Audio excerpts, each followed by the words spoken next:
गांव के एक कोने में एक पुरानी झोपड़ी थी। उसी में रहती थी दो बहनें, ज्योति और मीरा। माँ बाप कुछ साल पहले आई महामारी में गुजर गए थे। उनके जाने के बाद दोनों बहनें खुद ही एक दूसरे की सहारा थे। एक दिन अपने ही धुन में झूलती हुई मीरा मंदिर से लौट रही थी। हाथ में पूजा की थाली थी, चेहरे पर वही पुरानी मासूम मुस्कान। अब आई है तू मीरा? सूरज सर पर चढ़ आया और तू फूल चूहिया बनकर घूम रही है मंदिर में।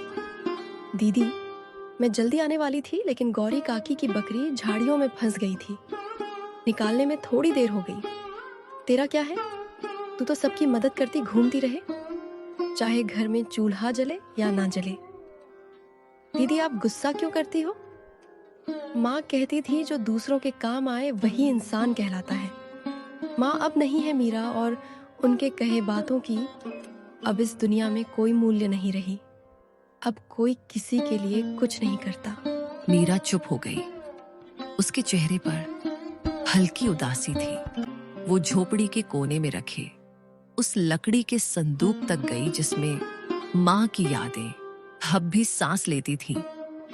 संदूक से निकाला हुआ एक साड़ी मीरा छू के अपनी दीदी से बोली, दीदी, जब यह साड़ी माँ पहनती थी ना, तब हमें देखकर मुस्कुराती थी।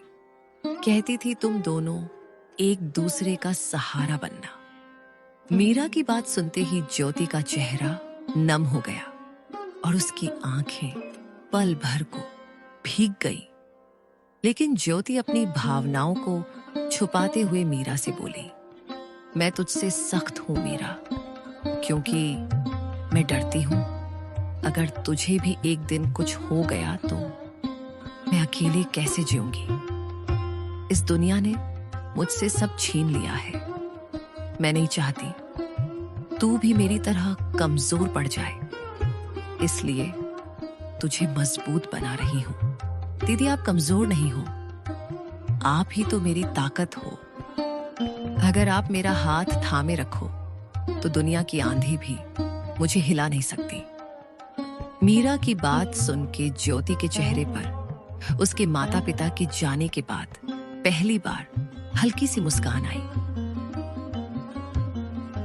उसी समय गांव की पगडंडी पर 3 परछाइयां उनकी झोपड़ी की तरफ बढ़ रही थी। धर्मपाल, बिमला और उनका बेटा कमल, वह थे बहनों के सगे चाचा चाची।